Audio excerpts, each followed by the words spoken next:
Mr. Silent Channel. Ang guro kong malakas. Kabanata 2516-2520. Mga tao sa langit. Ang daan patungo sa langit ay hindi madali sa sarili nito, at tila mas lalo pa ngayon. Nang marinig ang sinabi ng matandang puno ng Willow, binuksan niyang Yiyo ang kanyang depensa at nagtanong, Sister Willow, ito ba ang daan patungo sa langit? Ito ay simula pa lamang. Ito ay tinatawag na Heavenly Ladder, na 9 kilometro ang haba. Pagkatapos maabot ang tuktok ng Heavenly Ladder, mararating mo ang tunay na Heavenly Road. Pagkatapos maabot ang Heavenly Road, ikaw ay nakatuntong na sa saklaw ng makalangit na kaharian. Hindi mahalaga kung saan ito naharang ng malakas na puwersa ng makalangit na kaharian. Siyempre, kahit na may sapat na kapangyarihan para makalusot sa blockade, kailangan mo pa ring harapin ang Earth Tribe ng Heavenly Realm. Ang lupa tribo ng makalangit na kaharian ay ang Celestial na nilalang. Ang agwat sa pagitan ng mga immortal at ng mga Celestial na nilalang ay hindi lamang ang magic power. Masyado silang makapangyarihan. Sa katunayan, sa loob ng hindi mabilang na mga taon, ang mababang kaharian, iyon ay, ang mga umakyat, ay lumalaban, sinusubukang putulin ang mga tanikala ng makalangit na kapigatian, ngunit hindi marami ang nagtagumpay. Noong huling pumunta doon ang iyong Panginoon na si Yun Changxi at ang iba pa, hindi ko alam kung may nagtagumpay. Siyempre, base sa kakaibang fenomena ng langit at lupa sa Fairyland noong panahong iyon, dapat ay may tagumpay. Pareho rin kaming tinatahak ngayon, kaya sinabi ni Yun Changxi. Natatakot ako na magtagumpay ka sa paglampas sa makalangit na kapigatian. Kapatid, dapat handa ka sa pag-iisip. Hindi lamang dapat mayroon kang kakayahan na basagin ang mga tanikala ng langit, ngunit kailangan mo ring magkaroon ng kakayahang harapin ang mga celestial na nilalang sa langit. Not to mention anything else, just for this section of the ladder, we will have to go through the binyag ng hangin, ulan, kulog at kidlat. Ang hangin ay umiihip tulad ng isang kutsilyo na nagkakamot ng mga buto, at maaaring ikalat ang iyong kaluluwa. Ang mga patak ng ulan ay hindi ordinaryong patak ng ulan, ngunit patak ng ulan na lihim na umaayon sa mga alituntunin ng langit. Ang bawat patak ay kasing bigat ng bundok. Ang kulog ay kulog na maaaring sirain ang iyong kaluluwa at anyo. Ang kidlat ay kidlat, matalim at mainit. Kung walang isang brilyante na katawan, mahirap labanan ang isang kidlat. Kadalasan ang 4 na malalaking sakuna ay sunod-sunod, ngunit huwag mag-alala, sapat na ang ating paglilinang upang harapin ito. Ang bahaging ito ng hagdan ay isang maliit na bagay. Ang pangunahing punto ay upang maabot ang plataporma ng langit pagkatapos umakyat sa hagdan, na siyang pinakamahirap. Hindi mo magagarantiya na ang mga taong na iyon sa langit ay naruroon, at pagkatapos ay isang away ay hindi maiiwasan. Nakikinig sa matandang puno ng Willow na nagsasabi dito hindi napigilan niyang Yiyo na magtanong, ano ba ang Tianjie Terrace? Sa oras na ito, sinabi ni Patriarch Huang Quan, ang Tianjie Terrace ay talagang langit na, ngunit ito ay tinataka ng lupang tribo ng langit, dahil ayaw nilang makapasok sa langit ang sinumang umaakyat. Ang tinatawag na langit talaga ang pangalan ng mga katutubong nilalang sa langit. Sa pangalan nating Ascenders, ito ang God Realm, at ang mga nilalang sa God Realm ay tinatawag ding mga Diyos, at ang langit ay tinatawag na Celestial Beings. Maging ito ay mga Diyos o Celestial na nilalang, sila ay talagang pareho, na may iba't ibang mga pangalan.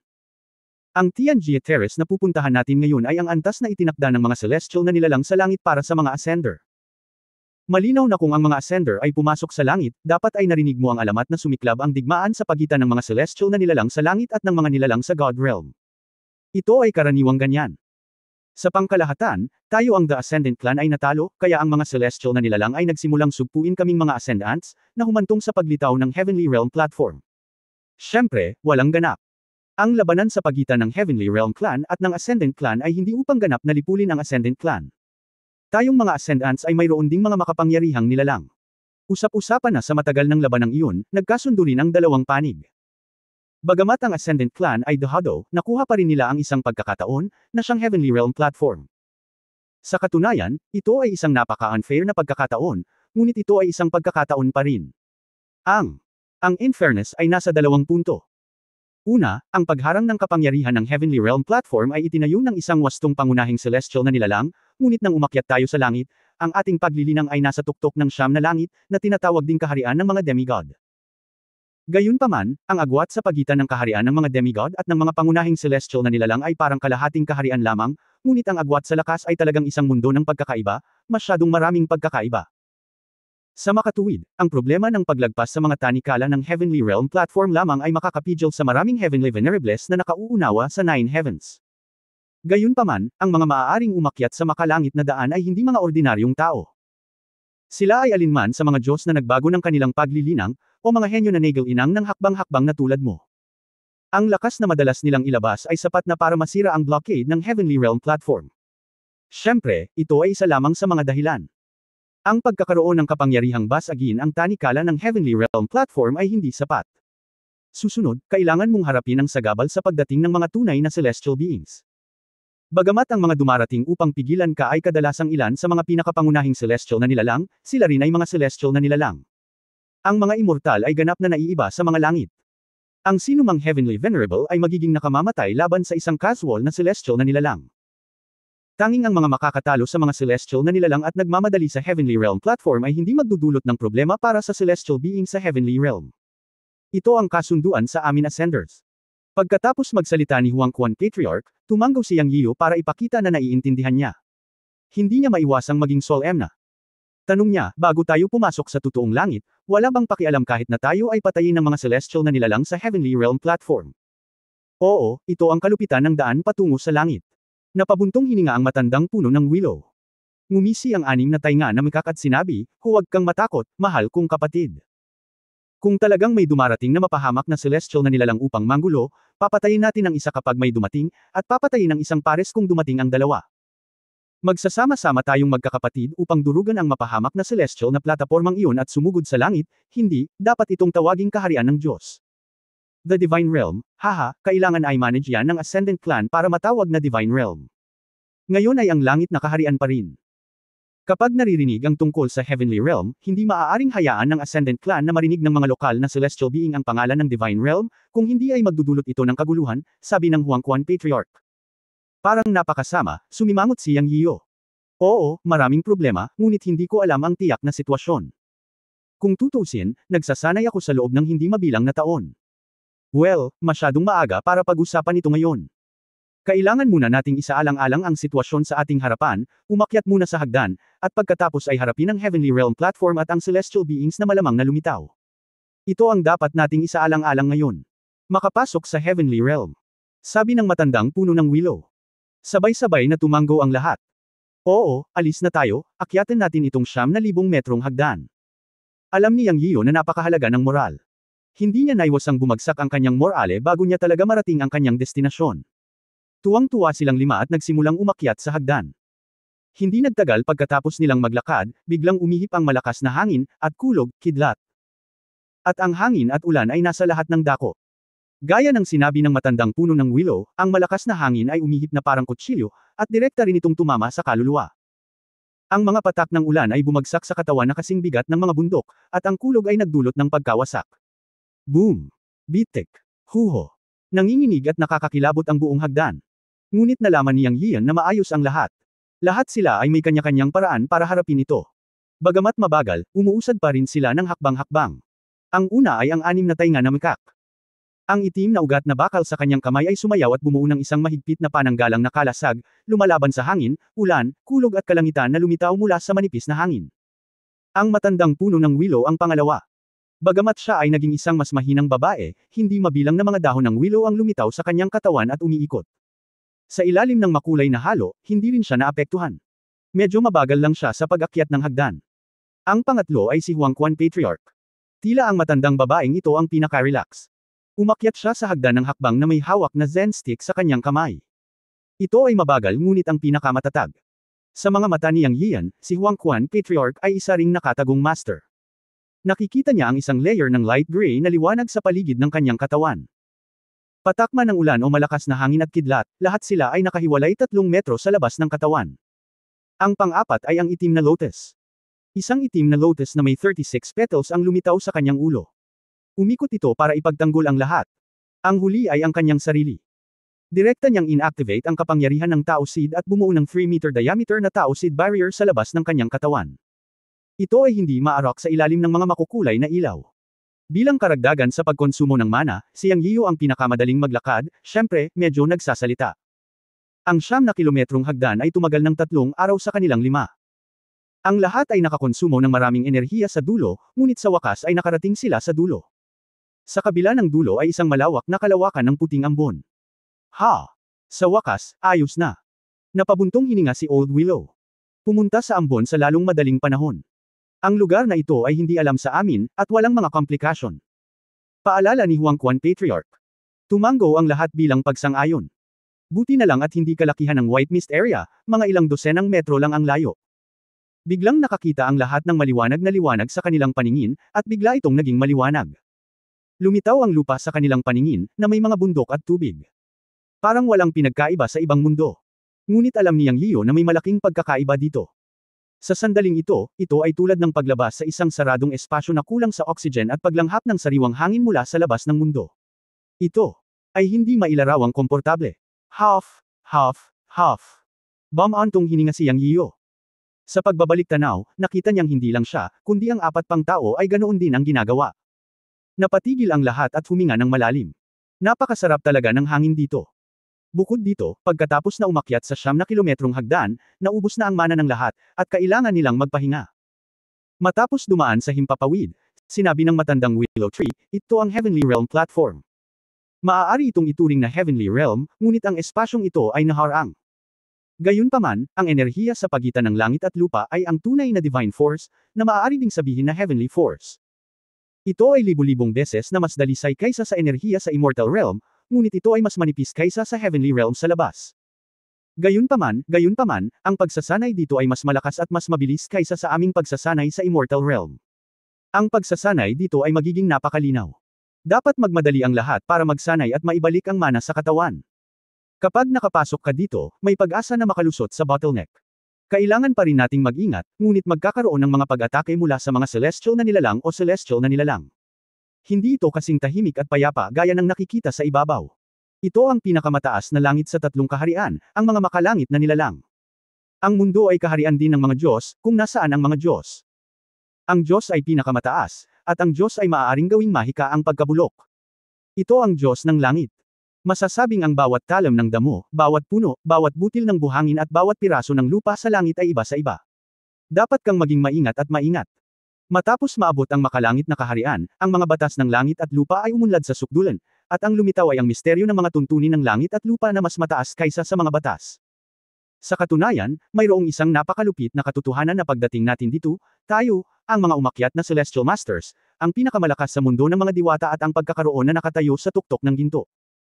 Gayunpaman, mula ngayon, kapag kaharap natin ang mga nilalang ng langit, malaki ang posibilidad na tayo ay magiging tulad ng mga bata na kaharap ang malalakas na lalaki, kaya dapat lahat ay handa sa pag-iisip. Sa pakikinig sa lumang puno ng Willow na nag-uusap, hindi napigilan ni Yang Yio ang pagkibot sa kanyang puso sa kabila ng paghahanda sa pag-iisip. Hindi ko maiwasang magtanong, mayroon bang anumang antas ng paglilinang sa langit o sa God Realm? Ang matandang puno ng Willow ay nagsabi, syempre mayroon. Huwag nating pag-usapan ng tungkol sa ating umakyat na angkan. Ang makalangit na angkan mismo ay isinilang sa langit. Sila ay itinadhana sa isang tiyak na antas noong sila ay isinilang. Hindi tulad ng ating umakyat na angkan, tayo ay nilinang ng hakbang-hakbang. Ang mga katutubong nilalang ng langit ay ang pinakamababang antas ng pangunahing mga nilalang sa langit, pagkatapos sila ay ipinanganak sa itaas na mga nilalang sa langit. Mga Diyos, na nahahati din sa upper, middle at lower level syempre, may mga mas advanced na nilalang pagkatapos ng mga Diyos, pero medyo maaga pa para pag-usapan ito ngayon. Isa sa alang-alang namin ito pagkatapos namin talagang pumunta sa langit. Ngayon ang lahat ay dapat na mabilis na mabawi ang kanilang magic power. Wala kaming masyadong oras. Kapag may mga umaakyat mula sa rooftop, tiyak na malalaman ng mga pangunahing nilalang ng langit. Okay. Tumango si Yang Yio at nagsimulang magnilay para gumaling. Sa katunayan, naramdaman niya na ang enerhiyang hinihigop sa kanyang katawan ay halatang naging sanhi ng pagbabago ng mga panla ng mga buto ng tao. Bagamat hindi halata, may mga tunay na pagbabago. Bumantong hininga siya sa kanyang puso, karapat-dapat talaga itong maging God Realm, at talagang ibang-iba ito sa Immortal Realm. Hindi nakapagtataka na ang matanda at ang kanyang mga tauhan ay gustong umakyat sa makalangit na daan. Para sa mga immortal, ito ay talagang isang kalsada at ang tanging paraan palabas. Upang umakyat sa langit at maging isang Diyos, ang tuksong ito lamang ang makikita sa mga halatang pagbabago sa enerhiya ng langit at lupa. Kabanata 2517 Divine Embryo. Makalipas ang isang oras, gumaling ang 6 na tainga na mikak at buong pusong nagsabi, hindi nakapagtataka na napakaraming mga ninuno ang umakyat sa makalangit na daan. Mabuti na lang. Sa ilang sandali lang, gumaling ang mga tao, naging perpekto ang kanilang kapangyarihan sa mahika, at bumuti pa nga ng bahagya. Kung magsanay sila ng daan-daan o libu-libong taon, tiyak na makakalusot sila. Oo, ang antas ng enerhiya at mga batas ng makalangit na kaharian ay ang pinakamataas sa 3 kaharian. Ito ang banal na lugar para sa pagtatanim. Natapos din ang pagtatanim ng matandang puno ng willow. Pagkatapos ay dumating ang itim na lotus at ang Yellow Spring Patriarch. Sa kabaligtaran, naiwan si Yang Yiyo. Gayunpaman, si Yang Yiyo ay nakakuha ng malaking benepisyo sa sandaling ito. Ang 10 panla ni Tao sa kanyang fairy crystal ay muling lumaki ng 3 milimetro. Bagamat 3 mm increase lang ito, naramdaman ni Yang Yiyo na mas malakas ang kanyang magic power. Ang kanyang magic power ay hindi tumaas sa paglipas ng mga taon, at itinuon niya ang kanyang enerhiya sa realm perception. Ito ang unang pagkakataon na tumaas ang kanyang magic power pagkatapos ng mahigit 3,000 taon. Ipinapakita nito na ang iba't ibang mga kapaligiran ay humahantong sa iba't ibang mga tagumpay, o maaaring sabihin na ang iba't ibang mga platform ay humahantong sa iba't ibang mga tagumpay. Pakiramdam niya ngayon ay ang langit ang simula ng mga magsasaka, na ganap na naiiba sa Fairyland. Siya, gusto niyang ipagpatuloy ang pagsasanay, ngunit pagkatapos ng lahat at magising, kailangan niyang huminto. Napabuga ng hangin si Yang Yiyo, binuksan ang kanyang mga mata at tumayo. Sa oras na ito, nalaman niyang nakatitig sa kanya ang mga mata ng 4. Ano? May bulaklak ba sa mukha ko? Hindi maipaliwanag na tanong ni Yang Yiyo. Ang magandang babae na binago ng matandang puno ng willow ay tumitig sa kanya gamit ang mga mata ng phoenix at sinabing, iba na talaga ang aura kumpara sa dati. Tila makakamit mo ang kaharian ng langit at ng tao sa makalangit na plataporma, pagkatapos. Nang marinig ang sinabi ng matandang willow, ang iba ay tumingin kay Yang Yiyo nang may inggit. Walang magawa ding ngumiti si Yang Yiyo at sinabing, kung ikukumpara sa inyo, ako ay isang junior, at kayong lahat ay mga senior. Kayo ang gustong makamit ang langit at tao. Huwag maging mahinhin, bata. Walang pagkakasunod-sunod ng pag-aaral. Ang unang makamit ay ang una. Tumawa si Lear at napamura. Paano ko malalaman na ito ang kaharian ng langit at ng tao? Tanong ni Yang Yiyo sa matandang puno ng willow. Ang matandang puno ng willow ay nagsabi, ang kaharian ng langit at ng tao ay ang pangalan ng mga katutubong nilalang sa langit. Tinatawag natin itong kaharian ng mga Diyos at tao, ngunit pareho silang lahat. Para sa mga nakakamit ang kaharian ng mga Diyos at tao, ang walang kamatayang core sa katawan ay magbabago sa isang banal na fetus, na sa katunayan ay hindi gaanong naiiba sa estado ng nascent, maliban sa isang banal na kalagayan, na halos isang banal na fetus. Estado, at sa teorya, ang banal na fetus ay hindi masisira, na siyang tunay na kawalang kamatayan kahit na ang katawan ay nawasak, hanggat ang banal na fetus ay umiiral, ito ay patuloy na makakapagpadikit ng isang banal na katawan. Kapag nakamit ang banal na fetus, ang katumbas na mana ay mag-evolve din sa divine power, na tinatawag ding heavenly divine power. Ang banal na kapangyarihan ay may kakayahang gawing mahiwagang nilikha ang pagkabulok, na magiging isang Diyos. Sa una ay nasa sabik si Yang Yiyan, at pagkatapos ay nahulog sa malalim na pag-iisip. Ayon sa matandang willow tree, ang katawan ay dapat makamit ang isang banal na fetus upang maabot ang kaharian ng mga Diyos at tao, ngunit ang kanyang walang kamatayang kristal ay naglalaman ng 10 panla ng mga puno ng Daoist, at ang mga dahon ay hindi pa rin nabubuksan. Paano siya magiging Diyos? Ang puntong ito ay nagpagulo sa kanya. Ngunit pagkatapos ay naisip niya ito at hindi ito dapat maging isang malaking problema. Ang landas na kanyang tinatahak ngayon ay sumailalim sa isang malaking pagbabago, at ito ay naiiba sa anumang sistema ng paglilinang. Mula noong panahon sa Immortal Realm, pagkatapos niyang makuha ang 10 dakilang kapangyarihan ng langit at lupa, at 10 binhi ng Dao ay pinalaki sa Immortal Crystal, ang kanyang mana ay nalampasan na ang antas ng Immortal. Alam niya na imposible para sa kanya na makagawa ng isang banal na fetus, dahil ang pamamaraan ng paglilinang ay natapos na. Sa kabilang banda, ang landas ng paglilinang na kanyang tinahak ay hindi alam, puno ng mga variable, ngunit kakaiba rin. Dahil kasi simula pa lang ng kanyang paglilinang. Sa oras na ito, siya ay isa ng demigod, at ang mga binhi ng Dao sa kanyang katawan ay nasa yugto pa lamang ng pagtubo. Sa hinaharap na paglilinang, ang 10 binhi ng Dao sa kanyang katawan ay lalago at magiging matatayog na puno. Sa oras na iyon, sa anong yugto ang kanyang antas ng paglilinang ay tumutugmasa.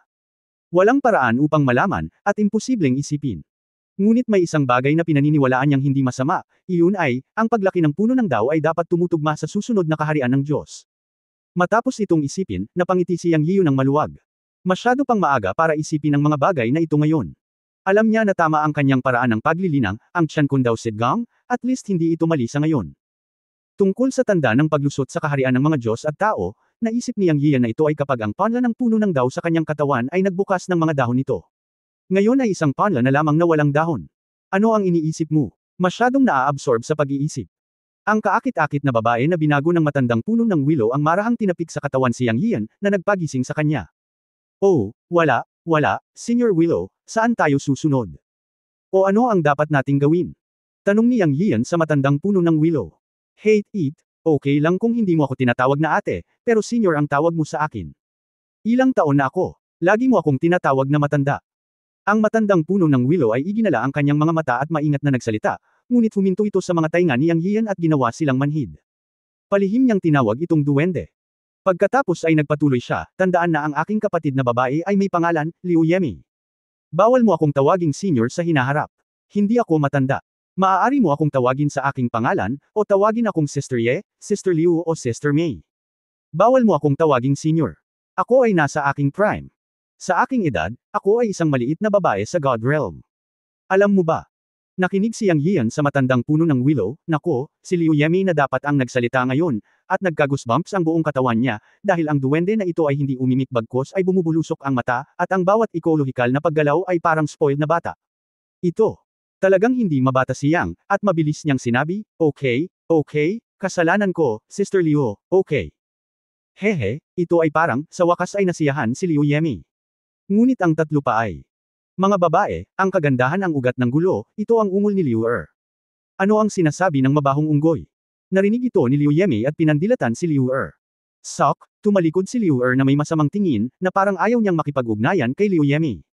Ngumiti si Huang Quan Patriarch at umiling. Sa mga mata niya, isang bata lang ang nagkakagulo. Siyempre, sa tatlong babae sa field, si Huang Quan Patriarch lang ang mukhang octogenarian, at hindi siya kagandahan. Hindi umimik si He Lian, sumimangot. Okay, Sister Liu, ang kapatid kong si Liu Er ay hindi nakakaintindi ng romansa, huwag mo siyang pansinin, at pag-usapan ang susunod nating tanong. Matapos tawagan si Sister Liu ng 2 beses, nakaramdam si Yang Yiu ng kakaiba sa kanyang puso, ngunit wala siyang naramdamang mali. Dahil ang babaeng binago ng matandang Willow Tree ay isang magandang babae sa kanyang sarili, ngunit ang kakaiba sa kanyang puso ay hindi dahil tinawag niya ang kanyang kapatid, ngunit dahil naisip ni Yang Yiu si Liu Lingling. Pagkatapos ng lahat, siya ay nag-ensayo ng gusto at paulit-ulit na nag-hover sa linya ng buhay at kamatayan para lamang kay Liu Lingling. Ito ay upang mahanap si Liu Lingling mula sa Netherworld isang araw. Ngayon, ang pagtawag sa matandang Willow na kapatid na si Liu ay nagpalabas muli ng pinakamalaking pagkahumaling ni Yang Yian sa kanyang puso. Habang nagtatanong kay Liu Yemi, tumingin siya sa langit ng Chanjite, ngunit sinabi na niya sa kanyang puso, Lingling, hintayin mo ako. Naakyat ko na ang daan patungo sa langit, at tiyak na sisirain ko ang Chanjite at papasok sa langit. Maglilinang ako hanggang sa pinakamataas na kaharian. Sa oras na iyon, hahanapin kita muli. Si Yang Yian ay nanumpa ng lihim sa kanyang puso. Sa oras na ito, sinabi ni Liu Yemi, Chanjite, natural na mayroong isang plataporma para sa pag-akyat sa langit. Papunta tayo doon. Pag-akyat sa rooftop, pagkabasag ng mga tanikala, maaari tayong makapasok sa tunay na langit. Ngunit tiyak na magkakaroon ng mga celestial na nilalang sa langit, na hindi tayo hahayaang umakyat sa rooftop, at kahit na papunta doon, maaari silang magpadala ng mga celestial na nilalang upang patayin tayo at hindi tayo papayagang makalapit sa rooftop. Siyempre, lahat ay posible. Sino ang nakakaalam, noong umakyat ang iyong Panginoon sa daan patungo sa langit, may nangyari sa rooftop? Paano kung walang celestial being na magpoprotekta sa atin? Sa oras na iyon, maaari tayong direktang makapasok sa langit. Sabi ni Liu Yemi. Si Yang Yiu at ang iba ay nakinig sa mga salita ni Liu Yemi, ngunit tumanggo sila ng palihim. Tunay nga, ang kakaibang kababalaghan ng langit at lupa na lumitaw sa mundo ng engkanto noong nakaraan ay nagpatunay na ang daan patungo sa langit ay nagbago ng husto. Posibleng talagang may pag-unlad ang matanda at ang kanyang mga tauhan. Nasaan ang rooftop? Tanong ni Liu Er. Inilibot ni Liu Yemi ang kanyang mga mata kay Liu Er, ngunit sinabi pa rin, sinasabi na ang espasyo ng Chanjite ay 900 milya sa lahat ng direksyon. Ang rooftop ay nasa gitna. Ito ay isang malaking bundok. Dapat ay makikita mo ito kung lalakad ka pasulong. Kung gayon ay umalis na tayo, Tianren, hehe, gusto kong matuto mula sa iyo, ngini siya ni Liu Er, ngunit ang kanyang fighting spirit ay tumaas hanggang sa langit. Sa sandaling ito, sina He Lian, Huang Quan Laozo, at Liu Yemi ay tulala at hindi nagsasalita. Naglakad lang sila pasulong, ngunit nararamdaman ni Yang Yiu ang masamang espiritu na nagmumula sa kanilang tatlo, na napakabigat. Pinagmasdan ni Yang Yiu ang kalangitan ng Chanjite. Ito ay mukhang walang ulap, maaraw at kaakit-akit, at tila walang pinagkaiba sa kalangitan ng ibang mga mundo. Nakikita rin niya ang isang malaking araw na nakasabit sa taas. Ngunit damang-dama nila ang kamahalan ng langit at lupa. Iba ang langit sa dati, iba rin ang araw. Ang 5 tao ay naglakad pasulong, at muling tinanong ni Yang Yiu si Liu Yemi, Sister Liu, bagamat nakaharang ang espasyong ito, maaari din itong ituring na God Realm, tama ba? Oo, lahat ng nakikita mo dito, pati na ang damo, langit, at maging ang malaking araw, lahat ay nasa God Realm. Ang tinatawag na blockade ay ang hindi nakikitang kapangyarihan ng 5 elemento, ang kapangyarihan ng mga patakaran, kaya hindi tayo makakalipad. Lahat ng bagay dito ay nakatutok sa ating mga umaakyat na nilalang. Ito, kamukha ng fairyland at iba pang lugar, pero talagang ibang-iba. Halimbawa, ang araw ay hindi tinatawag na araw sa God Realm, ngunit ang malaking araw. Ang nakakapasong kapangyarihan ay mas malakas kaysa sa kabuuan ng milyon-milyong araw sa Fairyland at iba pang mundo. Iyan ang tunay na malaking Sun Rule, at talagang sinusunog nito ang lahat. Doon ay itim din sa God Realm. Ang pagkakaiba sa pagitan ng araw at gabi, ang paghalili ng araw at buwan, ay medyo naiiba. Ang lahat sa God Realm ay nakabatay sa pinakamataas na tuntunin at batas ng Great Tao. Kung tungkol sa paghahalili ng araw at buwan, ito ay kapareho ng Earth kung nasaan ka. Ang parehong oras na operasyon ng mga panuntunan para sa isang araw at isang gabi. Ang Earth ay talagang ang Ancestral Realm. May alingaw-ngaw na ang Ancestral Realm ang nagbunga ng Free Realm. Siyempre, chismis lang at hindi natin alam kung totoo o hindi. Gayunpaman, ang ilang mga mythological figure sa iyong Earth ay talagang umiral. Lahat sila ay kilalang tao sa God Realm. Sa pakikinig sa sikat na agham ni Liu Yimei, natigilan si Yang Yio. Paano ito may uugnay sa Earth?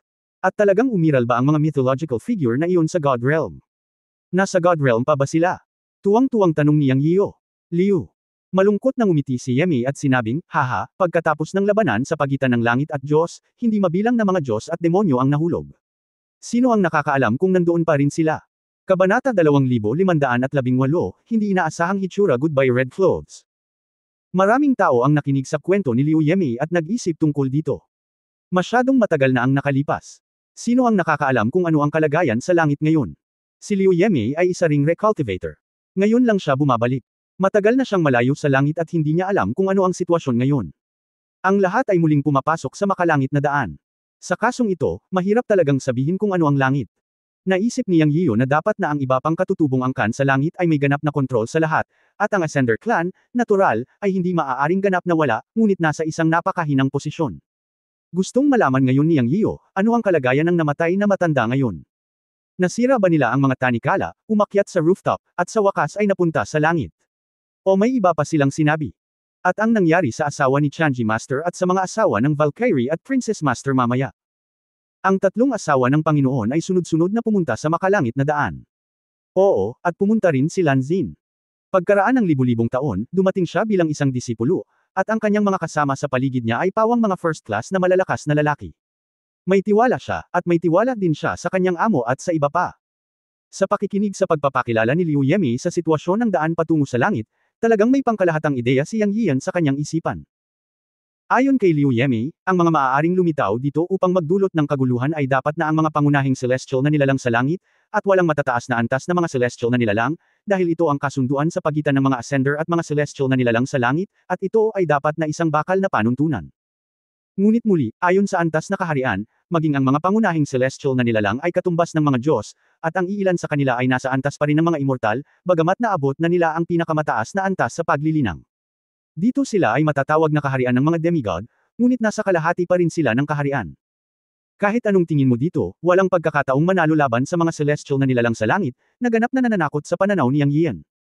Hindi katakataka na ang Panginoon at ang iba ay lumaban, nakatumbas ng mga nilalang sa langit na hindi nagnanais na ang mas mababang mundo ay magkaroon ng isang madaling buhay sa lahat. Isa itong massacre na may malaking pagkakaiba sa lakas. Gayunpaman, walang ganap. Walang nakakaalam kung magtatagumpay sila kung hindi sila magsisikap. Hanggat may pag-asa, ito ang ugat ng lahat. At depende ito sa tiyaga, at magtatagumpay ka sa huli. Naglakad silang 5 patungo sa Central Zone habang nagkukwentuhan. Matapos ang halos 100 milya, sa wakas ay nakita na nila ang rooftop na binanggit ni Liu Yimei. Ito ay talagang kamanghamanghang. Ito ay isang malaking bundok, hindi isang plataporma. Ito ba ang braso ng isang celestial na nilalang? Oo, ang mga Diyos at celestial na nilalang lamang ang may ganoong paraan. Ang paggawa ng pagkabulok sa mahika ay hindi lamang walang laman na usapan. Kapag naging Diyos ka, ang mana sa iyong katawan ay magiging banal na enerhiya at natural mong makokontrol ang mahiwagang mana. Terra, pumunta doon sa lalong madaling panahon, at maranasan ang paraan ng isang tunay na celestial na nilalang.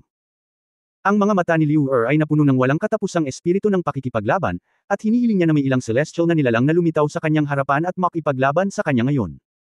Hindi alam ni Yang Yiu kung matatawa o iiyak ang sinumpaang kapatid na ito, isang likas na baliw na lumalaban na walang pakialam sa malalaking bagay.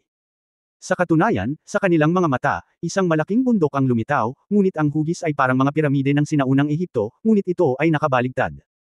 Nag-ugat sa lupa at umaabot sa hangin, ito ay napakalinaw. Hanggat nasa espasyong ito, makikita ito sa anumang direksyon.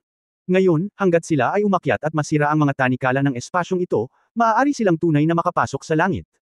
Gayunpaman, ayon kay Liu Yimei, dapat mayroong mga celestial na nilalang na nagbabantay sa rooftop, at hindi nila papayagan ang mga immortal mula sa immortal na mundo na makapasok sa langit.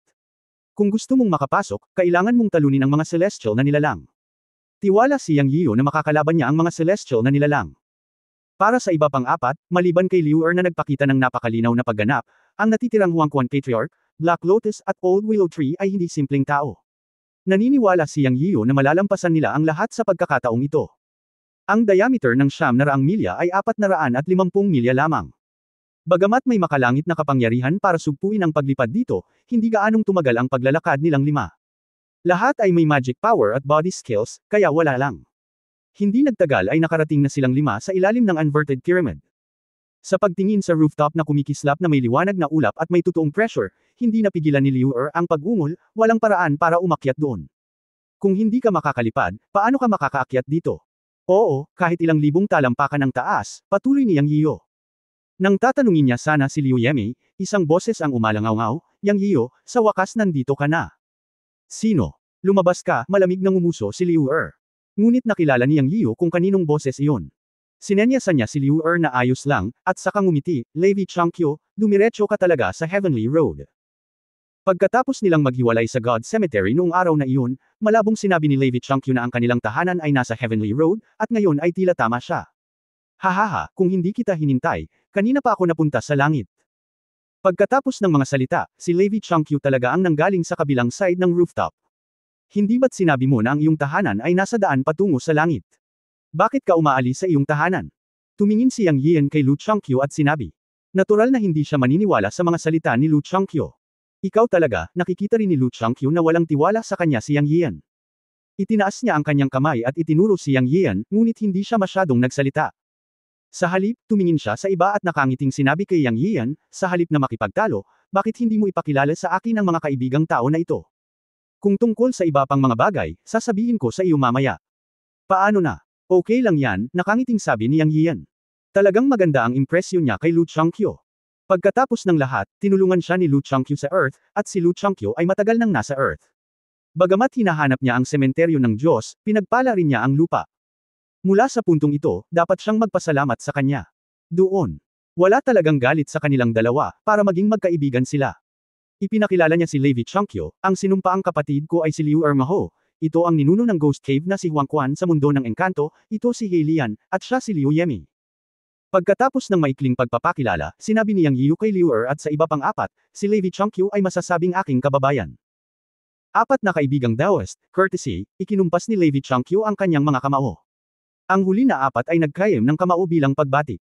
Sa oras na ito, sinabi ni Patriarch Huangquan, sa panahon ng mga immortal at demonyo, mayroong isang misteryosong pamilya sa mundo ng mga engkanto, ang pamilyang Lu. Mayroon ding isang mahusay na strategist sa pamilyang Lu na kilala sa kanyang mga plano. Ang malaking digmaan sa pagitan ng mga immortal at mga demonyo ay nakaapekto sa buong mundo ng engkanto, ngunit ang pamilyang Lu ay nawala sa labas ng hangin at nakatakas sa napakalaking sakuna. Si Lu Changqiu na kilala sa kanyang mga plano. Hahaha, hindi ka pwedeng maging strategist sa harap ni Patriarch Huangquan. Nakakatawang sabihin na ako, Lu, ay nagplano ng isang malaking bagay, ngunit sa wakas ay nasali ako. Kung hindi dahil sa hitsura nitong batang si Yang Yiyo, ako, si Lu, ay nakulong pa rin sa kung saan. Sa kabaligtaran, ang reputasyon ni Patriarch Huangquan, ang nagtatag ng Ghost Cave, ay kilala sa panahon ng mga immortal at demonyo. Nabalitaan na si Patriarch Huangquan ay isang nangungunang engkanto sa mundo ng mga engkanto sa Age of Immortals and Demons, hindi tulad ng matandang babae na siya ngayon. Sayang nga lang at hindi ako nagkaroon ng pagkakataon na makita siya. Ngayon, ako, si Lu, ay mapalad na makita siya. Nakangiting sinabi ito ni Lu Changqiu, at halos sabihin niya kay Patriarch Huangquan na ako, si Lu, ay alam din ang iyong background. Nakakatuwa talaga ang usapan ng dalawa. Bumulong si Yang Yian sa kanyang puso, kaya lahat sila ay matandang halimaw. Hindi ko inaasahan na si Lu Changqiu pala ang may pangalang Mo Xuan Changqiu. Hindi nakakagulat na tinawag siyang Lu Changqiu, ngunit ang Lu Changqiu na kilala niya ay tila walang kaugnayan sa pamilya mo. Siyempre, ito rin ay dahil kakaunti ang pakikipag-ugnayan niya kay Lu Changqiu. Talagang hindi niya alam ang mga detalye ng matandang aswang na ito na si Lu Changqiu. Kung hindi niya nalaman mula kay Huangquan Patriarch ngayon na si Lu Changqiu ay isang strategist at isang tao mula sa Age of Immortals and Demons, talagang hindi niya alam. Ang mas kawili-wili ay nasa bibig ni Lu Changqiu, si Huangquan Patriarch, na mukhang matandang babae sa kanyang 80s, ay talagang kilala bilang ang pinakamagandang babae sa mundo ng mga engkanto sa Age of Immortals and Demons. Na-curious talaga siya dito. Ngayon ay halata na ang matandang babae sa kanyang harapan, si Huang Quan Patriarch, ay tiyak na hindi ang kanyang tunay na anyo. Kung tungkol sa kung ano ang hitsura ni Huang Quan Patriarch sa kanyang orihinal na hitsura, walang sino man ang nakakita nito, na lubhang kawili-wili. Maraming alam ni Mr. Lu, ngunit gusto mo bang makita kung ano ang hitsura ng aking asawa? Tinanong ng matandang ninuno na si Huang Quan si Lu Changqiu na may paos na boses at bahagyang ngiti. Pagkatapos sabihin ito, bahagyang nagbago ang mukha ni Lu Changqiu, at ngumiti siya ng alanganin at sinabing, hindi, sa palagay ko hindi ako mapalad na tamasahin ang mukha ng matandang ninuno. Alam ng lahat sa mundo ng engkanto ang chismis na nagbabago ang mukha ni Huang Quan, at si Yin at Yang ay hiwalay na. Hindi ako nang ahas na masaktan. Natagpuan ito ni Yang Yian na mas kawili-wili. Tila si Master Kier ay isang taong may malalim na kwento. At ayon sa mga salita ni Lu Changqiu, ang tunay na mukha ng matandang ninuno na si Huang Quan ay hindi pa rin matitiis. Sa halip, curious si Yang. Nang gusto niyang makinig sa kanilang dalawa na nagbubunyag ng isang bagay sa isa't isa, iniba ni Lu Changqiu ang paksa at nagsalita, ngunit hindi niya kinausap si Yang Yian at ang lima pa. Sa halip, tumingin siya sa ibang direksyon at sumigaw, dahil nandito ang matandang demonyo, bakit hindi siya nagpapakita? Hinihintay ba niya na bigyan ka ng respeto ng iyong ama? Hahaha. Sa sandaling ito, tumawa si Lu Changqiu, at nang tumawa siya, sinulyapan niya si Yang Yian, mukhang napakasama. Tumigil ang salitang ito sa pandinig ni Yang Yian, ngunit nabigla siya. Mabilis niyang sinundan ang tingin ni Lu Changqiu at tumingin. Alam na niya kung kanino si Lu Changqiu. Oo naman, pagkatapos magsalita ni Lu Changqiu, tatlong tao ang dumating mula sa kabilang panig. Nang tumingin siya, nanlaki ang mga mata ni Yang Yian at hindi napigil ang sabihin, mga pulang damit. Nabigla siya. Kilala niya ang tatlong taong nagpakita sa kanyang paningin. Ang isa ay ang kanyang anak na si Yang Xingfu, o ang kontemporaryong demonyong Panginoon ng mundo ng mga engkanto. Ang pangalawa ay si Exi Lingyun. Ang kanyang anak na si Yang Xingfu ang nagpadala kay Exi Lingyun upang ipaalam sa kanya na si Ji Wuxin at ang mga labi ng mundo ng demonyo ay nagtipon sa Tianya Mountain. Ang pangatlo ay ang Red Clothes, na matagal nang nakalimutan ni Yang Yian, ngunit kalaunan ay naalala niya na hinahanap niya ito at walang balita.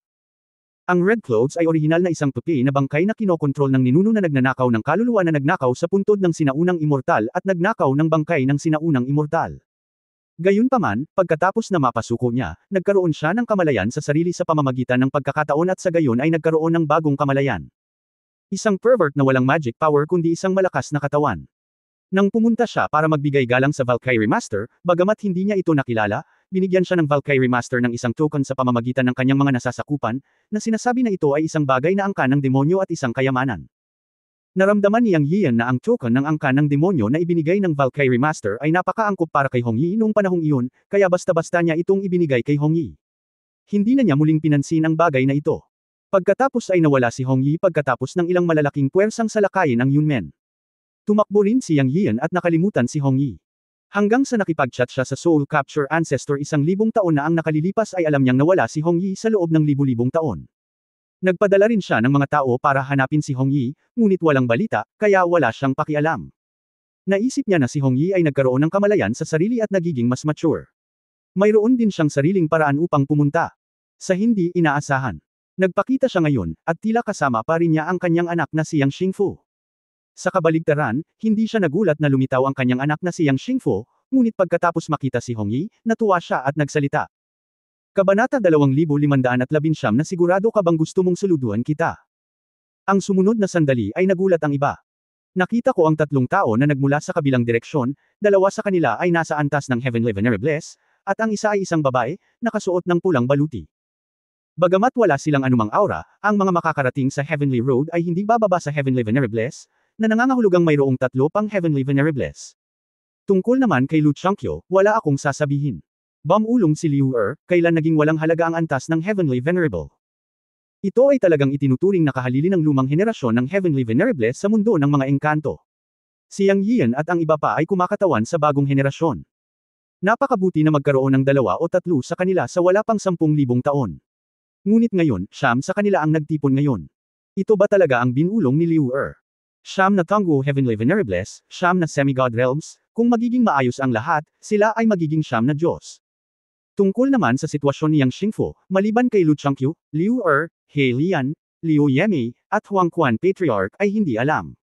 Hindi ko magsasalita tungkol kay Liu at Huang Quan Patriarch. Noong una nilang nakilala si Yang Yian, si He Lian ay isang malamig na tao. Siya ay nagsasanay at walang pakialam sa ibang mga bagay. Ang alam lang niya ay nawala si Yang Xingfu at kalaunan ay ibinalik ni Yang Yian. Ang nawala ay isang tipak ng kaluluwa. Hindi na niya ito pinansin pagkatapos at hindi niya alam kung ano ang nangyari pagkatapos pumasok si Yang Xingfu sa Magic Way. Si Liu Yemei ay walang malasakit din sa mga bagay na ito. Kaya halos walang nakakaalam tungkol kay Yang Xingfu. Ngunit makikita na ang tatlong taong dumating ay pawang mga magic monghe. Sa sandaling ito, nagsalita si Yang Yian at tinawag muna si Hong Yi. Mabilis na humakbang pasulong si Hong Yi, at nang kaharap si Yang Yian, may kislap na paghingi ng tawad sa kanyang mga mata, ngunit naikuyom niya ang kanyang mga kamao at bumati ng may paggalang, pagbati, guro. Natigilan si Yang Yian. Parang mali ang pagbuo ng script. Makatuwiran na tawagin siya ni Hong Yi na master, ngunit ngayon ay tinawag niya siyang master. Pagkatapos ng bahagyang pagkabigla, nag-react si Yang Yian. Ang kontrata ng kaluluwa sa pagitan nila ni Hong Yi ay nawala. Sa madaling salita, binura ni Hong Yi ang kontrata sa pagitan niya at niya ng mag-isa. Gayunpaman, walang pakialam si Yang Yian tungkol dito dahil hindi siya isang taong gustong kontrolin. Kahit na may kontrata siya sa kanyang mga alaga, hindi niya ito tinuring na alipin, lalo na si Hong Yi. At ngayon tila sinusundan ni Hong Yi ang kanyang anak na si Yang Xingfu. Sa madaling salita, lahat sila ay kanyang sariling mga tao. Bumangon ka. Nagpadala ako ng mga tao para hanapin ka sa paglipas ng mga taon, ngunit walang balita. Hindi ko inaasahan na makikita ka sa tabi ni Shinger kapag nagkita tayong muli. Ang ganda mo. May sarili kang kamalayan at pag-iisip. Nabawi mo ang iyong buhay. Napakaganda nito. Ngumiti si Yang Yian at iwinagayway ang kanyang kamay para Senador Yasun si Hong Yi na hindi na kailangang maging magalang. Ngayon, mukhang walang malasakit pa rin si Hong Yi, ngunit mas tao ang kanyang mga mata. Hindi niya talaga alam ang pinanggalingan ni Hong Yi, o hindi niya alam kung sino si Hong Yi noon. Ang alam lang niya ay isa itong taong lumabas sa sinaunang immortal na libingan na ninakaw ng nakakabighaning ninuno. Pero, ang pagkakaroon ng sariling kamalayan sa sarili ay nagpapakita na si Hong Yi ay hindi pangkaraniwang. Sa tingin ko, kilala rin siya noong unang panahon. Ngayong maibabalik na niya ang kanyang malayang kamalayan at maipanganak na muli, masaya siyang makita ito. Sa pag-uulat sa Sect Master, natanggap ko ang token na ibinigay mo sa akin noon, at pumunta ako sa lupain ng angkan ng demonyo na may damdamin sa aking puso. Pumasok ako sa isang sinaunang lupain at nagkaroon ng isa pang pagkakataon, ngunit nakulong sa mga guho ng sinaunang angkan ng demonyo. Daan-daang taon na ang nakalilipas, ang young master na si Yang Xingfu ay pumasok sa mga guho at nagawang makatakas. Nakipag-usap ako sa young master at nag-practice ng magic na paraan ng Vajra. Nabawi ko ang ilang alaala ng aking nakaraang buhay at nalaman kong ako ay isang tagapag-alaga ng sinaunang angkan ng demonyo sa aking nakaraang buhay. Ngayon ang young master ay ang master ng Demon Path, at maaari ko lamang sundin ang paraan ng langit at sundin ang demonyo master. Sana maintindihan mo. Ang lalaking nakasuot ng pula ay matatas na magsalita, sa seryoso at matatag na paraan. Nakinig si Yang Yiyo at madalas na tumango. Sa oras na ito, sa wakas ay nagkaroon ng pagkakataon si Yang Xingfu na magsalita. Yumuko siya kay Yang Yiyo at sumigaw, Ama. Pagkatapos, si Xi Lingyun, na nasa likod ni Yang Xingfu, ay sumaludo kay Yang Yiyo, pagbati kay Chen Kun Chanzan, walang paraan. Si Xi Lingyun ay isang tunay na makalumang elder ng Magic Path, ngunit ang kanyang master ay si Yang Xingfu. Si Yang Xingfu ay anak ni Yang Yiyo. Bagamat ang kanyang demonyong Panginoon ay lumipat sa paggising, hindi pa rin siya ng ahas na baliwalain si Yang Yiyo. Di ba sabi ko sa'yo manatili ka sa Fairyland? Sinong nagsabing tumakbo ka dito? Sinisi ni Yang Yiyo ang kanyang anak na si Yang Xingfu. Alam ni Yang Xingfu na aakyat siya sa makalangit na daan, ngunit nang humiwalay si Yang Yiyo, hiniling niya kay Yang Xingfu na manatili sa Fairyland. Sa kanyang mga mata, kahit na si Yang Xingfu ay isang demonyong master na lumipat sa paggising, siya pa rin ang kanyang anak. Kahit sobrang kaya niya, bilang ama, ayaw niyang makipagsapalaran ang kanyang anak. Ngumiti lang ng mapait si Yang Xingfu, ngunit hindi nagsalita. Sa oras na ito, ngumiti si Lu Changqiu at sinabi, ang batang ito ay dumating ng ilang buwan ng mas maaga kaysa sa iyo. Hindi ba halata? Siya ay naghihintay para sa iyo, ang kanyang ama, na dumating. Speaking of it, nakakatuwa talaga ang mag-ama mo. Tahimik na nagpakita ang anak sa daan patungo sa langit na naghihintay sa kanyang ama. Halatang nag-aalala siya, ngunit ayaw ng ama na makipagsapalaran ang makapangyarihang anak na ito. Kung sasabihin ko, ang pinakakawili-wiling bagay sa mundo ay emosyon. Hahaha, kawili-wili, kawili-wili. Nagulat si Yang Yiyo nang marinig niya ito, at tumingin sa kanyang anak na si Yang Xingfu. Paanong hindi niya malalaman? Ito ay dahil lamang sa pagiging makasarili. Ama, ang bata ay may kakayahan at obligasyon na umakyat sa daan patungo sa langit kasama ang iyong ama. Sinasabi ko pa rin na kahit sino pa ako sa aking nakaraang buhay, ako ay iyong anak sa buhay na ito. Hindi nagtagal ang pangungusap, ngunit matatag ang determinasyon. Nakaramdam si Yang Yiyo ng init sa kanyang puso. Ano pa ang masasabi niya? Sa katunayan, maraming bagay ang sasabihin, ngunit sa huli, ang mga salita ay hindi nasabi. Tinapik lang niya si Yang Xingfu sa balikat at sinabing, okay, okay, okay. May bubog sa kanyang mga mata. Sa kanyang mga mata, gaano man karaming alaala ang nagising ng anak na ito, siya ang kanyang anak na si Yang Yian sa buhay na ito, hindi mahalaga kung siya ay demonyo o hindi, siya ang kanyang anak na si Yang Yian, at ang kanyang pinuprotektahan. Siyempre, alam na alam niyang na maaaring tumalikod ang anak na ito at protektahan siya. Ano? Ang hindi nakita ni Yang Yian ay nang tapikin niya ang balikat ni Yang Xingfu, si Xi Lingyun, na nakatayo sa likod ni Yang Xingfu, ay napaawang ang kanyang bibig. Ito ang pinuno ng kanilang demonyo, ang Panginoong Demonyo. Paano mo ito magagawa, Yang Yian? Pagkatapos ng lahat, Xi. Hindi napigilan ni Lingyun na sabihin, Shen Kun Chansen, mangyaring igalang ang iyong sarili. Bagamat anak mo ang Panginoon kong demonyo sa buhay na ito, nagising siya ng dalawang buhay at isa siyang tunay na Diyos at demonyo. Siya ang Demon Lord ng Demon Dao sa Immortal Demon Era. Sa teorya, ang kanyang katayuan ay hindi mas masama kaysa sa iyo, at mas marangal kaysa sa iyo. Ikaw. Nosy, nilingan ni Yang Xingfu ang kanyang ulo at pinandilatan si Xi Lingyun. Ang huli ay lumiit sa kanyang leeg, ngunit hindi na nang ahas na magsalita pa, at kahit isang bakas ng takot ay sumilay sa kanyang mga mata, at ibinaba niya ang kanyang ulo. Tanging si Xi Lingyun lang ang nakakaalam kung gaano kitikot ang nagising na Demon Lord na ito. Tumawa ng malakas si Yang Yiu, walang pakialam sa pagiging madaldal ni Xi Lingyun. Sa halip, buong pagmamalaki niyang nakinig, tulad ng isang mortal na kapitbahay na pinupuri ang sariling anak. Matandang Xi, kailangan mong malaman na kahit na siya ay isang Diyos o isang demonyo, siya ay anak ko pa rin. Ang dugo sa kanyang katawan ay pag-aari ko, Yang Yiu. Kailangan mong masanay, hahaha. Pagmamalaki talaga ni Yang. Yanzi, anong nangyayari? Sa wakas ay hindi na napigilan ni Lier sa gilid. Nag-react si Yang Yiu at ipinakilala ang kanyang anak na si Yang Xingfu kay Lier at sa iba pa. Maikli din niyang sinabi sa kanila ang tungkol sa buhay ni Yang Xingfu ngayon. Pagkatapos pakinggan ito, tumawa si Liu at sinabing, hindi masama ang pamangkin ko, hahaha, pumasok siya sa daan ng Diablo, at muling nagkatawang tao bilang isang Diyos ng demonyo, hahaha, hindi masama, ako, si Liu ay maswerte na may isang Panginoon ng demonyo na tinatawag akong tiyuhin, haha. Si Liu ay bihirang gumawa ng biro, at tinapik ng malakas ang balikat ni Yang Xingfu. Hindi pa nakita ni Yang Xingfu si Liu ngunit narinig niyang pinag-uusapan siya ng kanyang ama. Ngayon ay bumati siya kay Liu ng may paggalang, binabati ni Xingfu ang tiyuhin ni Liu. Ang tawag ng tiyuhin ay naging kulay ube ang mukha ni Xi Lingyun, at siya ay humagulgol sa kanyang puso, My Devil Lord, ano ang gagawin mo, gusto mo pa bang iligtas ang mukha ng Diablo? Tamang tawagin si Yang Yiu na ama, iyan ang iyong ama sa buhay na ito, ang pinagmumula ng dugo, ngunit ngayon ang isang unggoy ay tumalon at tiyuhin, ang henerasyong ito ay medyo naiiba, ano ang iisipin ng mga disipulo ng demonyo sa mundo kung ito ay lumabas? Siyempre, sa sandaling ito, si Xi Lingyun ay naglakas loob lamang na magreklamo sa kanyang puso, na nagsasabing hindi siya nang ahas na sabihin ito ng malakas. Masaya rin si Yang Yian. Siya ay isang tao na palaging inuuna ang damdamin ng mga kamag-anak.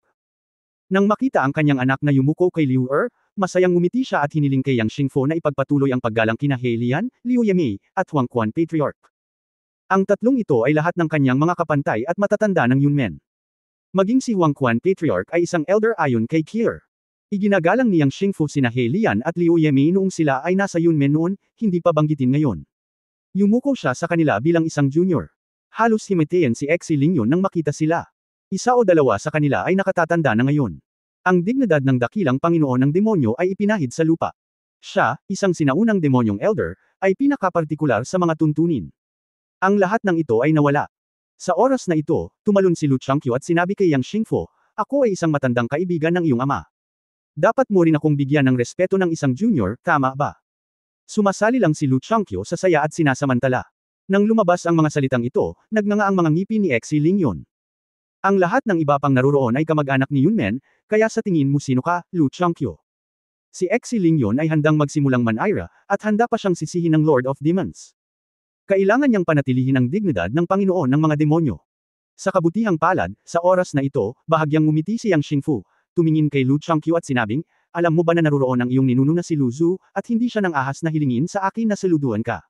Sigurado ka bang gusto mong saluduhan kita? Ang mga salita ni Yang Xingfu ay napakakalma, ngunit ang kanyang tono ay puno ng walang katapusang pangangibabaw. Napaawang ang bibig ni Lu Changqiu. Medyo kilala niya si Yang Xingfu, at alam na ang taong ito ay ang reincarnation ng mga Diyos at demonyo. Sa tono, parang kilala niya talaga ang mga ninuno niya kaya hindi talaga siya naglakas loob na kulitin siya.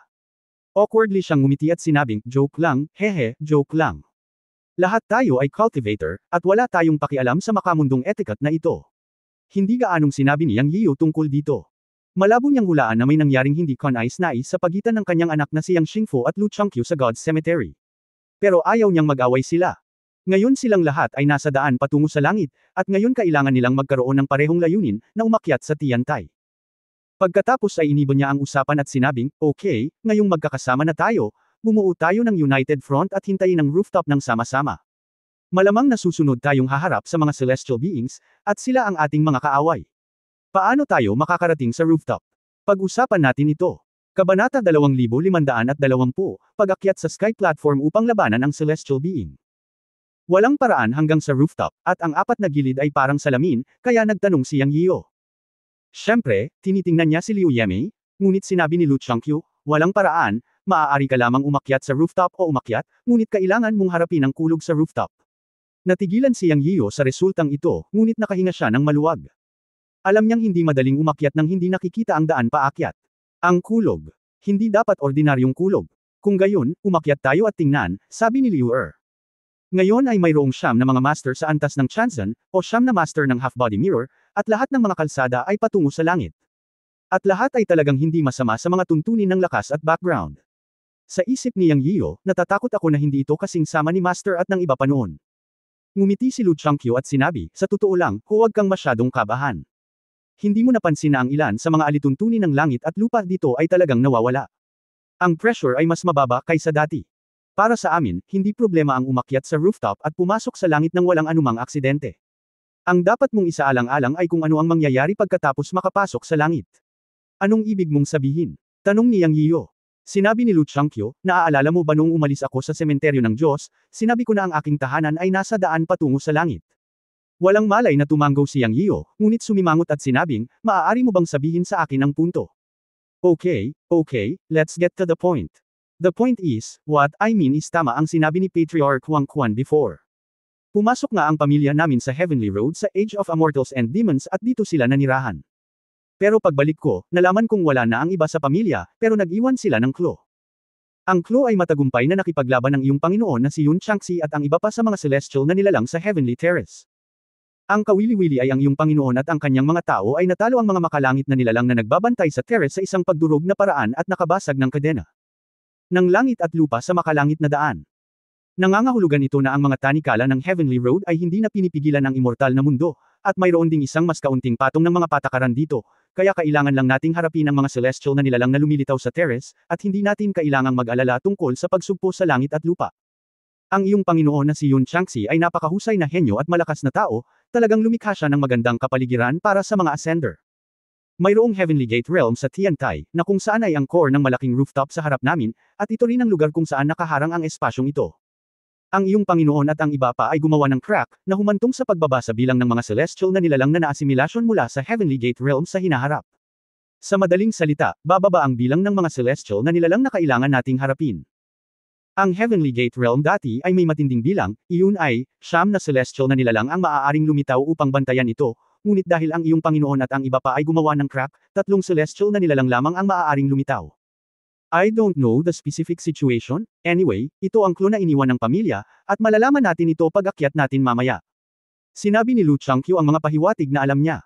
Bagamat medyo naguguluhan si Yang Yian, naunawaan niya ang pangkalahatang ideya. Pagkatapos mag-isip tungkol dito, nagtanong siya, ang ibig mong sabihin, ang rooftop ang ubod ng blockade dito, o ano ang Heavenly Gate? Oo, sa katunayan, ang ugat ng lahat ay nangangailangan ng core. Maaari mong ituring ang blockade dito bilang isang super formation, at ang Heavenly Gate sa rooftop ang sentro ng formation. Sinabi ni Yang Yian, nangangahulugan iyon na ang aking Panginoon at ang kanyang mga tao ay nagdulot ng bitik sa gitna ng buong super formation. Sa normal na mga pangyayari, ang bilang ng mga celestial na nilalang sa langit na humaharang sa atin sa Heavenly Gate ay maaaring maging siyam na celestial na nilalang. Pagkatapos masira ng aking Panginoon at ng kanyang mga tao, mayroon lamang 3 celestial na nilalang sa rooftop na ito na maaaring hamarang sa atin. Tama, ngunit ang 3 ay hindi maaaring maliitin. Maaari mong isipin ito sa ganitong paraan. Noong nakaraan, kung siyam na celestial na nilalang ay lumitaw, maaaring sila ang pinakamahina sa mga pangunahing celestial na nilalang, ngunit ngayon ay 3 na lamang ang maaaring lumitaw, na maaaring ang pinakamalakas sa mga pangunahing celestial na nilalang, kaya hindi natin ito basta-basta. Sabi ni Lu Changqiu. Oo, totoo iyon. Tumanggaw si Yang Yian, paano kung tuluyang mawala itong rooftop o Heavenly Gate? Haha, kung mawawala talaga, blessing na sa lahat ng may buhay sa fairyland natin. That time, natural na mawawala ang blockade dito. In fact, isa na itong closed space na may radius na 900 miles. Pag-akyat mo sa rooftop mamaya, makikita mo na may kaguluhan 900 miles away. Kapag nawala ang rooftop na ito, natural na magsasama ang lugar na ito sa langit. Ito ay ang langit mismo, ngunit ito ay natatakan. Sa hinaharap, kapag ang mga immortal sa Fairyland ay umabot sa kaharian ng Tanggu Chansen, pagkatapos ay ang banal na liwanag ay direktang bababa upang paikliin ang banal na estado at aakyat mula sa siyam na langit. Ang pagkawala ng rooftop ay katumbas ng pagkawala ng blockade. Mawawala din ang hagdan na pinanggalingan mo, at mawawala rin ang harang sa pagitan ng langit at lupa sa Nine Heavens. Sa oras na iyon, ang mga patakaran ng langit ay direktang haantong sa Fairyland na hindi nakikita. Ang kailangan lang gawin ng mga immortal ay makamit ang pagiging perpekto ng kaliwanagan ni Tanggu Chansen, gabayan ang banal na liwanag pababa, paikliin ang banal na fites, direktang makamit ang kaharian ng mga Diyos at tao, at sundin ang banal na liwanag upang umakyat sa langit. Ito ay lamang isang pantasya na mawala ang rooftop. Usap-usapan na ito ay isang blockade na itinakda ng Diyos ng katutubong angkan ng langit. Paano ito masisira? Sabi ni Lu Changqiu na may emosyon. Malamig na bamantong hininga si Yang Yiyu at sinabing, maaaring hindi iyon ang nangyari. Hindi ba't ang aking Panginoon at ang iba pa ay gumawa ng mga bitik? Baka maaari nating alisin at basagin ito, o sa hinaharap, isang henyo ang lilito at ganap na sirain ang rooftop na ito. Sana nga, hindi sumang-ayon si Lu Changqiu. Inakala ni Yang Yiyu at ng iba pa na ito ay lubos na naagrabyado. Ang landas ng mga immortal sa immortal na mundo ay katumbas ng paghihigpit ng mga langit. Sila man o ang kanilang mga inapo sa hinaharap, bawat henerasyon ng mga immortal ay kailangang dumaan sa madugong unos sa daan patungo sa langit. Maaari mong isipin kung gaano ito kaunos-lunos. Nararamdaman na ang kapalaran ng lahat ay hindi pinasyahan ng matataas na langit, na lubhang hindi kanais-nais. Walang kamalay-malay na naikuyom ni Yang Yiyu ang kanyang mga kamao. Hindi niya ito sinabi, ngunit lihim niyang sinabi sa kanyang puso, susubukan kong sirain ang rooftop na ito. May iniisip siyang tanong sa isip niya. Kung hindi niya masira ang rooftop na ito, makalipas ang maraming taon, lilipad dito ang kanyang mga inapo sa Yunmen. Ito ang ayaw niyang makita. Kung mawala ang rooftop na ito, ang lahat ng mga disipulo at immortal ng Yunmen sa mundo ng mga engkanto ay kailangang gawin sa hinaharap ay magsanay at umunawa. Sa oras na iyon, kung wala ang banta na ito, magiging normal ang direktang pag-unawa at pag-akyat sa banal na kaharian.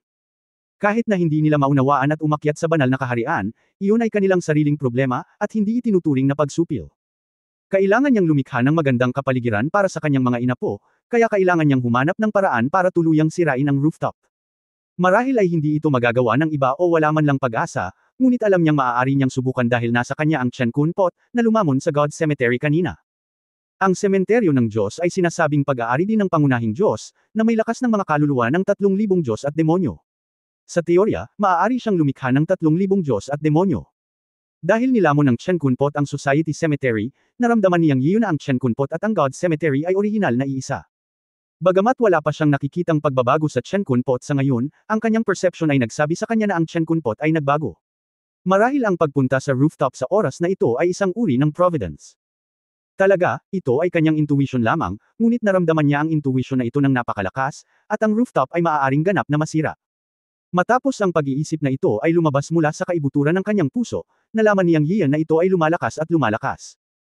Isang boses ang lumitaw sa kanyang utak na parang hysteria, sinisira ang rooftop para maibalik sa normal ang mga alituntunin ng langit at lupa sa pagitan ng mundo ng diwata at ng mundo ng Diyos, at pagsasama-sama ng tatlong kaharian. Terra, umakyat sa rooftop, labanan ang mga Diyos, roar. Sa oras na ito, umungal si Lear, tinapakan ang kanyang mga paa ng bigla, tumalon, at tumalon sa kahabaan ng parang salamin na piramide. Swoosh, swoosh. Sunod-sunod na figure ang tumalon. Nagising si Yang Yiyan sa boses ni Lear. Nang makita si Lear na nangunguna at ang bawat isa ay tumalon ng sunod-sunod, nasasabik din siya at sinabi sa kanyang sarili, umakyat sa rooftop upang labanan ang mga Diyos, napaka-Lear makak, karapat-dapat na maging aking kuya. Siya ang huling tumalon pagkatapos niyang magsalita. Boom! Sa oras na ito, tumunog ang unang kulog. Nakakabingi, parang kulog sa tagtuyot, yumanig sa lupa, hindi naman maliit ang kilusan. Tumingin si Yang Yiyan, ngunit ito ay isang makapal na braso ng lilang kidlat na direktang kumikinang kay Lear. Umuungol. Napaungol si Liu Er sa langit, at ang mga inscription sa kanyang katawan ay kumikislap, at sinuntok niya ang kulog. Boom! Pagkatapos ng katahimikan, bumagsak ang gintong dugo sa buong kalangitan. Nanikip ang puso ni Yang Yiyu, nakita niyang napuno ng dugo ang braso ni Liu Er nang tumama siya sa kulog, ngunit ang bilis ni Liu Er ay hindi mabagal, hindi siya mapigilan, at ang kanyang momentum ay parang bahaghari na dumadaloy sa langit. Boom! Sunod-sunod na kulog ang bumungad sa kanilang lahat sa likuran.